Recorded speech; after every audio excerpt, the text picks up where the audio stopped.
Hello, and welcome back to the Anime Club. Hey, it's Nick Nack here. I'm tired. You had turkey, it's expected. Oh, yes. My head feels like I'm in a fog. You had turkey, this is your own fault. And then Mexican food. Yeah. Nick Nack, are you sure you're not finding yourself in the events of Persona 4 now, finding yourself in a fog? I've never played Persona 4, I don't know. Okay, but with that being said, so we're back to Tsukimichi, and we kind of got into this last time, but I do want to recoup on it a little bit. So the novels that we compared Tsukimichi to Slime Dataken, or Reincarnated as a Slime, the Slime Isekai. And we did look it up in the last episode, and it is true that this series actually came out in novel form before Slime did, by about a year. And it was back during the big days of like the Isekai boom as like web novels and light novels and mangas. And now we've kind of hit the isekai boom for anime coming out in the last like 2 or 3 years in quarantine and a little before, where we've had like 3 or 4 per season, if not more. Yeah. Because I've been watching a lot of them. And so, you know, it's one of those things where any sort of tropes that might have been unique to this work back when it was written in 2012 have probably now been done by 3 or 4 other animes that have come out before it. Run into the ground. Yeah, which is unfortunate then, because this, as something that, you know, is older, might have been the one to pioneer the use of the trope in such a way, but now we've seen it in other anime in the preceding time, and now we're looking at it in 2021 and going, wow, this really wasn't unique, it's just like Slime Isekai, it's just like this, it's just like this other thing. But in reality, those things are just like this. And you can't fix that. That's a perception thing, is that if you have seen Slime before you see this is going to feel like a rip-off of Slime, even if it should be the other way around. I think it doesn't help with the elements that feel ripped off of Slime or the elements of Slime that don't do anything for me. Look, that's a personal problem you have. That's a problem I have with the story. Sounds like a personal problem. Well, all of reviewing is a personal problem. That's true. That's true. And we've all had personal problems with certain shows we've watched, you know? Like, I liked this, but not enough for this to be, like, spectacular. Like, I liked this enough that I will watch season 2 when it comes out, you know? And I'm gonna finish the manga. I do but... Go ahead, sorry. I was gonna interrupt you there on accident. Oh, sorry. But I don't know if I would, like, rewatch this anytime soon. Like, it was novel enough to watch it through once and just kind of enjoy the comedy bits and think, oh, that's really cool at 1 or 2 moments. But it's not gonna be something that I'm like, oh my god, you need to watch this. Like, check out this new show I found. I'll say I was infinitely more interested when the plot kicked in the last 2 or 3 episodes. Yeah, that is kind of a thing I saw as well. Like, because you don't see too much of a plot during this time period until like really, really later on. Even though if you actually read the books, the plot actually kind of does go on, but it's very just like slight. But it's much more quicker by the point you actually see the anime than actually is. Well, yeah, but that's just the case of manga and light novel ever. Yeah. Like, plot always moves faster in manga and light novel because you can get through manga and light novel so much faster. It's an interesting perspective, at least. The idea that in the anime they prioritize the... Get to know you? The slice of life elements more than they prioritize the story elements. Which is just a general trend in isekai, in my opinion. Because I guess what they wanted you to do is at least like these characters before you started actually getting into the story beats. Because I could see very much a problem being where if you don't like these characters, you won't really enjoy what story is there. See, but I had a very specific problem in that by the end of 12 episodes, I am fucking done with Tomoe. Right? Like, I could deal with Mio. Mio's adorable. I love her. I could deal with Shiki. I adore Shiki. He might be one of my favorite characters in the whole show. Shiki's an amazing lich. Yeah. Yes, Bone Boy. Yes. I love Shiki, but like Tomoe, so each character is given like little quirks, right? Like all characters have. But I feel like over the course of 12 episodes, because we didn't get into a lot of major plot in those 12 episodes, Tomoe's quirks, because they were there since episode 1, just started to wear on me by the last couple episodes. Done with Tomoe and even Mio at the point where there was that attempted goblin no-no scene. Oh yeah, that was much earlier on. There was an attempted goblin no-no scene that was played for laughs partway through after he goes through the red light. It was like an episode like 9 or 10. Yeah. Or something like that. Yep, got it.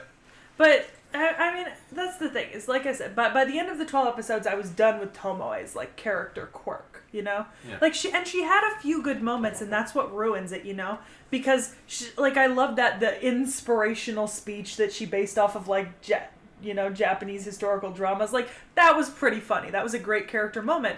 But after like the third time that she started fighting with Mio over watching like period drama and shit like that, and Mio eating the records, I was done with that particular quirk. I didn't need it to happen like in every episode of the last 5 episodes, as well as in a few of the first couple. And it doesn't help that they spend most of their time fawning over one of the biggest protagonist coons I've ever seen. Yep. Yeah, so, you know, the downside to this, you know, unlike in Slime, is that by the end of the 12 episodes, I was pretty done with some of the characters and their little quirks and that kind of thing. And the problem is, I do like some of these characters. You know, Shiki, I was not done with Shiki's quirks. Shiki's cool, and he's pretty late series to be added. Yeah. But Tomoe and Mio, there's only so many times you can play the same joke out in 12 episodes. Yeah. With them and what's his face? Protag? Protag-kun's like Makoto. Makoto. Yeah. Oh, I will say, I do like some of the supporting cast. Like, I liked Emma. Emma was great. I do like interaction with like the orcs and the lizard men and the arachnids. That's actually was pretty funny sometimes because they all have such different personalities. Anyway, yeah, it was, but I was right. It was about the different, like the orcs, the lizard men. Yeah. Because I was gonna say, like, I like Emma and I like some of the other characters that we actually get introduced to, and I like some of the humans too. Some of the humans are interesting. Yeah. We were supposed to see a bit more Lime Late, and like I am really, really kind of sad we didn't see a bit more of him. Lime Latte, the weirdest. Lime Latte. Not late. This freaking world's naming sense. I mean, it's interesting. I think. Oh, and like I was talking with Saki about this. Toma is supposed to actually be a bit more of the serious character, and they threw that off onto Emma, and I just really don't like it at all. Well, I don't think it's that they threw it off onto Emma, because Emma's not supposed to be like... For half the series, she's not there as a major, like, third female. She doesn't really come into use until the very end, quite, like, more frequently. Yeah. So I don't think that they threw off the serious role to Emma. I think it's just that Tomoe isn't really serious a lot of the time that we see her, because they're showing her like slice of life moments and cracking jokes. But she has been shown to be serious at times. Like, she can be serious. Mm-hmm. It's just that they don't usually use her serious personality until towards like the end of the season.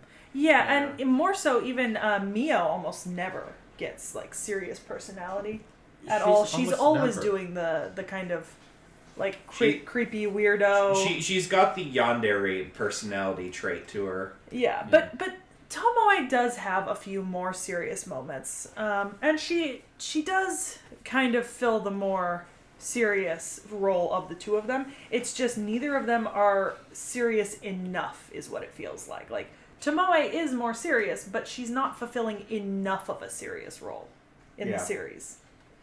And he's an idiot. Protag-kun is an idiot. Yeah, although considering that if any of us got dropped in our world at freaking the edge of the world, we probably would end up dead or be really, really lost with our common sense. Yeah, but I mean, at the same time, you have to think, like, he kind of is a little bit of a naive idiot. Oh, yes, most definitely. Yet somehow has the answer to all problems. Yeah. He's a Gary Stew. Yeah. It's just, he's too overpowered. Yeah. And it's weird, too, because the leveling system... weirdly overpowered. The leveling system in this world is also kind of another thing. It's really fucked. At first, my thought on it is like, oh, this is like what I call a video game, basically a video game twink, where you give a low-level character super endgame gear, but no, he's just literally, like, gaining power from nowhere. No one gave him anything. Like, even the goddess's blessing is basically nothing. The only thing that she gave him was the ability to understand all other language besides the human language in their world. Matter of fact, this is actually a problem I actually had, because here's the thing, it's explained a bit more better in the novels, some of the power he actually has gotten is actually from the god, the moon god. Yeah. Not Yeah, the goddess. Tsukiyomi. Yeah. Speaking of, where they- the fuck was he for the series being largely named after him? Right. Yeah. No, I mean, I understood that because they do explain it in episode 1. And Tsukiyomi does give him, like, some Yeah. shit. He's like, well, because you lived on Earth, you're going to be, like, a lot stronger than the people of this world, you know? The Superman Yada, yada. explanation. Yeah. Yeah, Yeah. basically. But here's the thing, they don't explain it well. And there's also a couple additional things that you will find out later, but it's just the explanations of a lot of stuff, especially with the pack creations, his power at all, any of the levels, they really aren't well explained. See, what I hate about the levels, right, is we get introduced to him as level 1, right? And he's obviously way above level 1, right? His bond with Tomoe is it 90-10 or 80-20? 80-20. So it's 80-20, right? So then we can assume that he is 80% stronger than she is, Yes. right? But if she's level 1000, It's like 13-20 or something. yeah, if she's 13-20. 13-20, you know, and he's supposedly 80% stronger than that, but also he registers as a level 1, Yeah. it fucks with your brain a little bit because also I understand leveling, like going up to like level 99, right, and like capping at like 99 or 300 for special leveling, because Yeah. sometimes in games you can access special leveling and get like another 100 levels or so. But level 1500 for Mio, is there even a point of the leveling system if you're going up to 1500? Like Yeah. why don't you just take a 0 off and make it 150? Yeah. I don't understand why you wouldn't just... Like, 1,500 seems like a ridiculously high number. You could have just said 150 and then had everyone else give proportionally lower numbers. Yeah. And it would have related more to gamers than level 1,500. Right. Like, what fucking game can you get up to level 1,500 in? The 8-bit closest games. The closest I can what I'm realistically think of is Dark Souls, but even then, in those games, usually the max level is somewhere between 700 and 800. Yeah, and So- and Mio's not even, like, close to being, like, maxed out. Like, she can just keep getting stronger. There doesn't Yeah. seem to be a level cap at all in this world, which is also weird. I don't like that. I don't like that there isn't a level cap.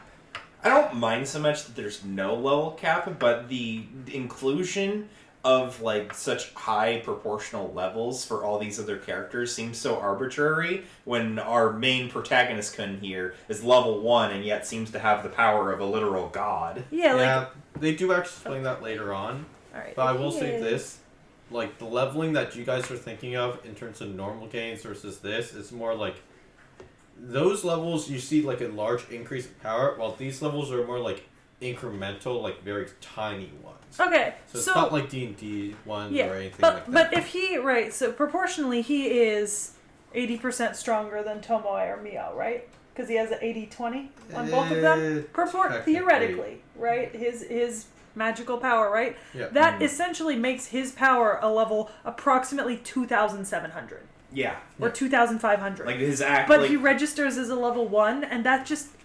I don't like that. yeah. I'm not a fan of that because it feels like a cheap gimmicky way to get out of like having a weak character or something like that. The thing is, as I have explained, it is coming later on, but they did actually do a scene of it where you remember the scene of technically they're saying he is dying. It does tie into that. Yes, they explain some of that in weird. the anime.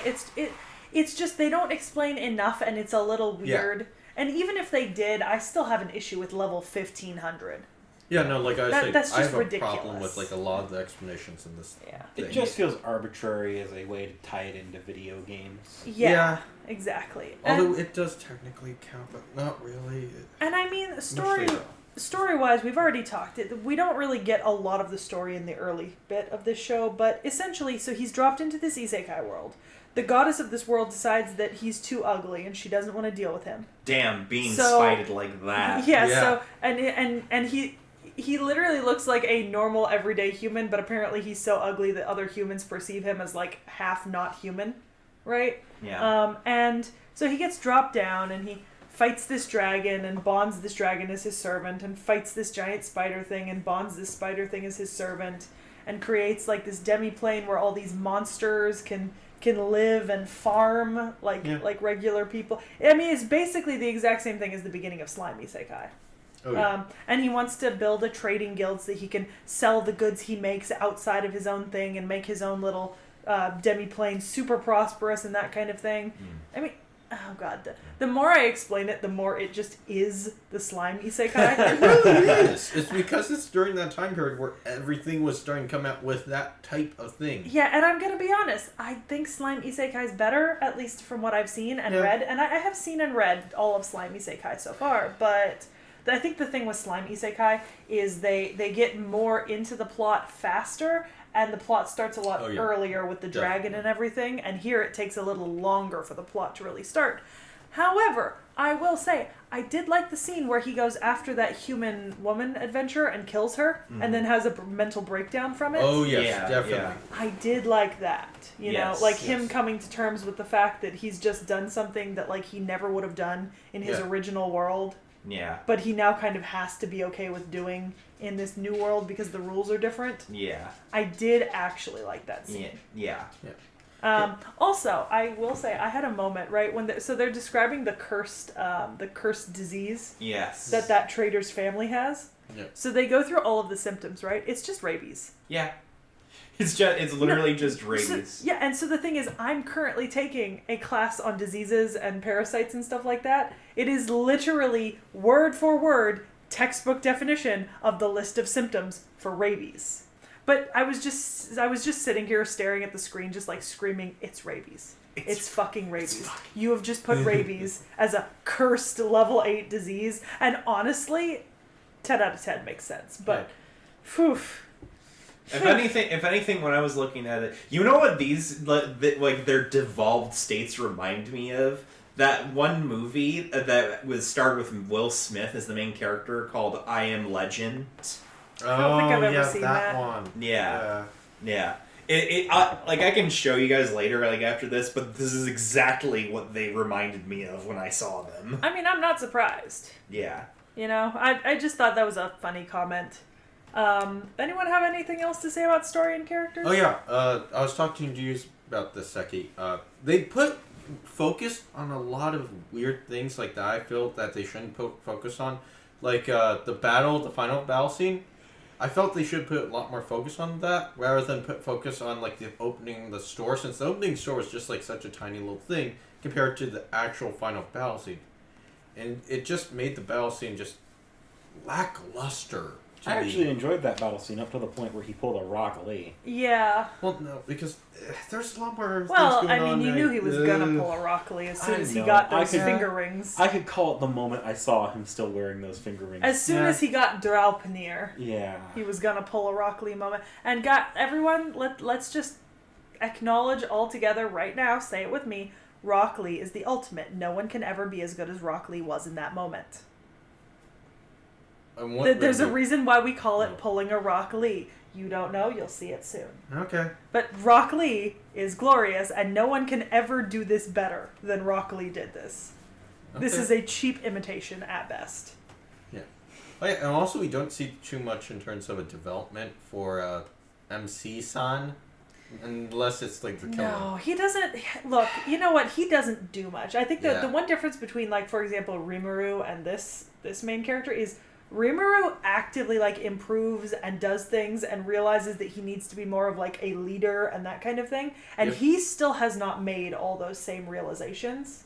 It's mostly because like he has crutches with like those Tomoe and Mio and helping him out. Yeah, Tomoe and Mio are like huge crutches, especially Tomoe because she like basically controls the demiplane and administers everything. There's one thing I appreciate about Tomoe. What? As a Fate fan, I appreciate that she was named after Tomoe Gozen.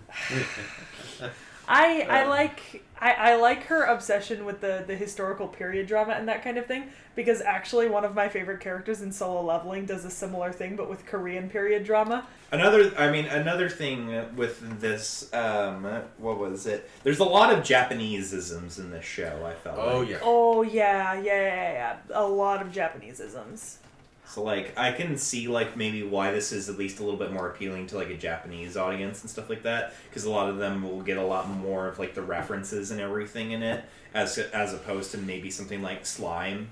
Which... I would wonder if some of the period dramas and like things that they reference aren't like actual shows that they're referencing. It's I think possible. They are. I think they are. Because they did that in Magical Girl Ore. Creamy Mami is actually a Magical Girl idol show from the 80s. Like, it existed. I bet same thing with the things that they reference in Tsukimichi. Yeah, I bet it. But it also feels like it feels like because of that the author of this series had a kind of like a narrow, like, at least not worldview, but at least kind of like a narrow, like, audience as far as like what it is. Yeah, you see it in Tomoe, right? Because she like takes this really Japanese spin on everything. Yeah. And basically influences like the entire way that like her demiplane works and how everyone behaves because she's so invested in this thing. Yeah. Yeah. I mean, it's fine because like in like her dragon form appearance, like as Shin, she's literally just kind of like one of the many like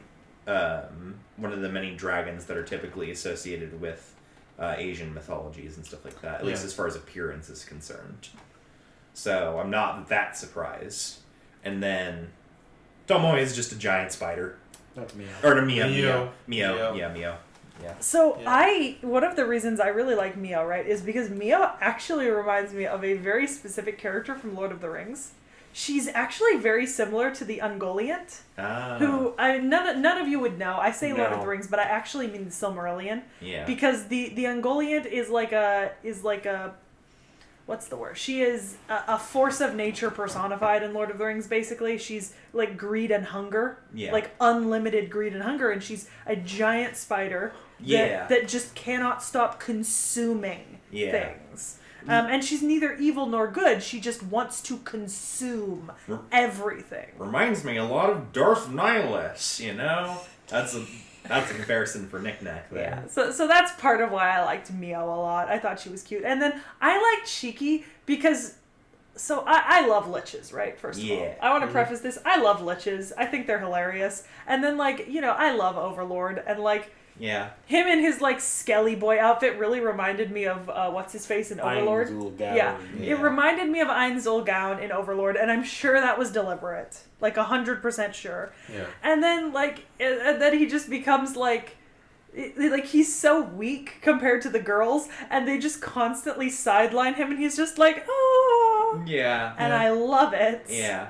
Like, his entire life's work was useless, brought down by a man whose spellbook is, like, a single page written by Emma. Like, he's so weak. Yeah, and then the girls, like, once he gets them in, they're just, at least specifically Tomoe, just kicks his dirt in the face. Kicks dirt in his face by telling him, yeah, you know those grants that you were trying to become?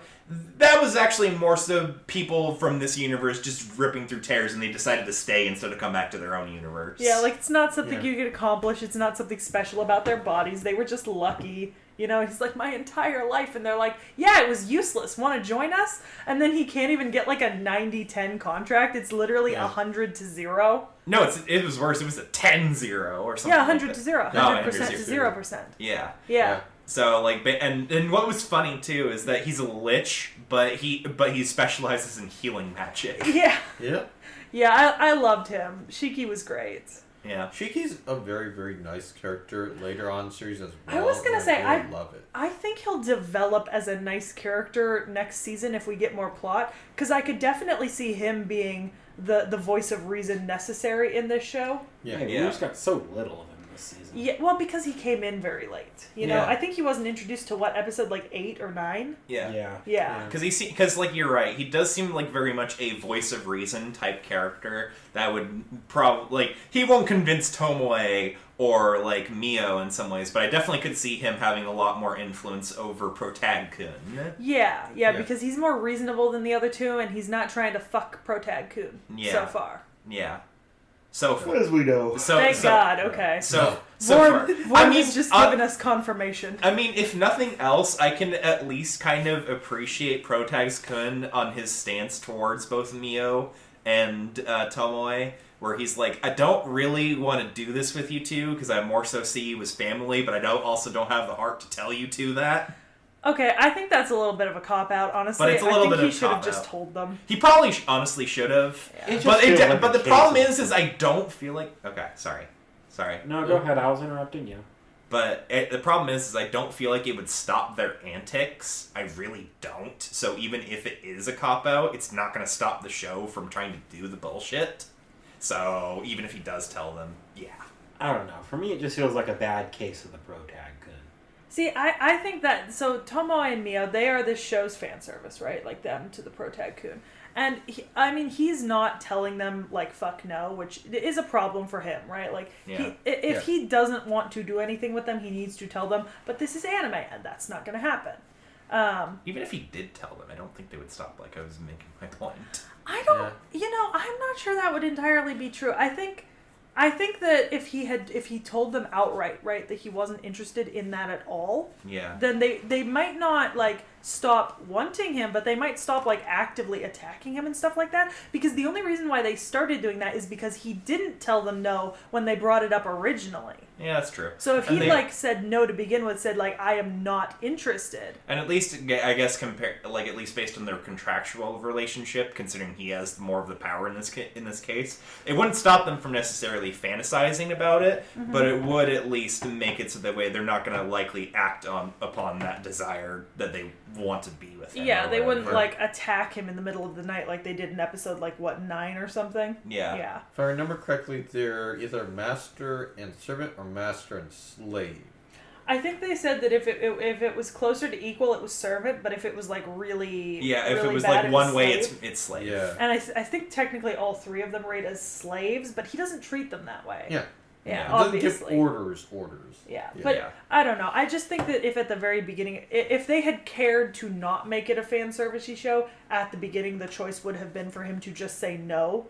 Yeah. And then, I mean, it could have still been a running joke that maybe, like, Mio was kind of in love with him because of the taste of his blood, but, like, she wouldn't be actively attacking him at times for sex, you know? Yeah. I mean, at least in comparison, like, aside from that, again, that one scene is essentially the Goblin No-No, the show, in my opinion, is pretty light on fan service overall. Because even the scenes with Mio and Tomoe doesn't really show a lot, because you never, like... Except for the time where they, like... Yeah, for that one scene, but again, like, at least in comparison... Yeah, it's not as bad It's not as heavy as, like, some other shows. Yeah, Matter that's of fact, if you actually read, it doesn't do much of the stuff that you actually are talking about in this fan service. Manga have a lot less fan service in general, unless they are hentai already. Yeah. Because you don't need as much of it. That's Yeah. a more of an anime thing for there to be, like, heavy fan service in episodes. Yeah. And that's just kind of a thing. All right, but I think waifu wars, y'all. Yeah. Waifu wars. Waifu wars. Waifu wars. Knick-knack. Pass. Come on. Come on, at least something. Let me think on it. All right, Realm. Mine is honestly Emma. She at least as far as her character is concerned. She's just like she knows how to manipulate the other threes, or at least the other two specifically. She's like, if you don't do this, I'm gonna tell protagonist Kun, and he's not gonna be very happy. Oh, thank you so much for doing this for me. All right, Vorn. Kone. Wait, what's the little mini Tomo? Komoe. The one at the very left. Komoe's so cute. Oh. No, that's the new one at the end. That's the new one that we see in New one. in the last episode. Is Komoe or the moon It's god? Komoe. Yeah. Yeah. Yeah. Komoe's adorable. Yeah. Knick-knack. You can't say nothing. You can't say pass. You have to say either nothing or someone. I'm still thinking. That's why I'm not saying nothing, 'cause I can't think of one off the top of my head. Okay. For me, it's Shiki. Shiki okay. all the Yeah. way. I am looking forward to him in season 2. I think he's absolutely hilarious. I bet Also- you weren't looking at his ass when they got naked. Look, shut the fuck up. Just because he is an attractive man in this... wait, hold on. I want to take us back to that fairy tale. Wow! When he drops the robe, and they shine light across his ass and crotch, so you don't see anything, and you just hear, wow! You know, actually, now that I'm thinking about it, Tristan's design, or not Tristan, his Shiki's design reminds me a lot of Tristan from Fate, as far as his I can hair see goes. that. Yeah, no, Shiki's definitely my waifu. Love Shiki. Yeah. All hail. Does anyone else have anything to say about story or characters? Not particularly. All right. Morse actually acting like Sebastian, where he's one hell of a butler, or what was it saying? I don't remember. Yeah, one hell of a butler is the same. Yeah, I am simply one hell of a butler. But with that being said, we will see you in a couple of days. That was a terrible Sea Dog VA impression. Look, I am not as godlike as Sea Dog VA. One day I hope to ascend to the same level of demigodness that he has. Like, comment, subscribe.